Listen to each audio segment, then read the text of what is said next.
La réception des arases de déblai ou de remblai se fait en mesurant la portance et la déformabilité.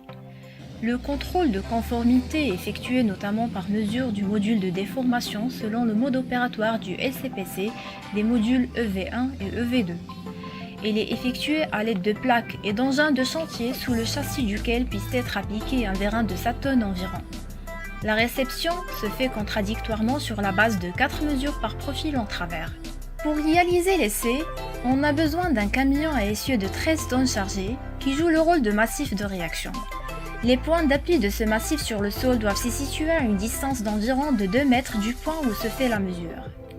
Une plaque rigide de 60 cm de diamètre qui sert à appliquer la charge du massif de réaction sur une surface uniforme et de la poutre Benkelmann qui est constituée d'un tuyau mobile démontable en 2 parties qui s'articule autour d'un axe et d'un châssis reposant sur le sol par 3 pieds sur rotule réglable en hauteur.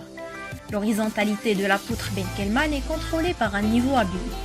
Il dispose d'un comparateur électronique qui se monte sur l'extrémité du châssis.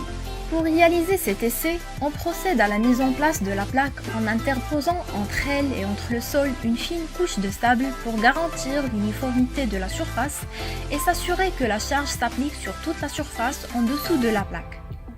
On installe la poutre Benkelmann, la partie mobile dans la rainure de la plaque. On règle le châssis jusqu'à ce que le niveau témoigne de son horizontalité. On s'assure que le comparateur est à 0 et on commence le premier cycle de chargement à vitesse constante, 80 décanewtons par seconde. Le vérin lève le massif de réaction, c'est-à-dire le camion. On monte de 0 à 0,25 MPa, puis on maintient la pression jusqu'à stabilisation de la déformation. On mesure alors l'enfoncement Z1 en millimètres et on descend la pression à 0 et on mesure la déflexion résiduelle ZR.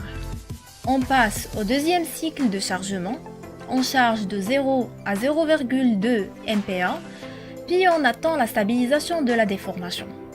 On mesure l'enfoncement Z2 en millimètres et on descend à la pression 0.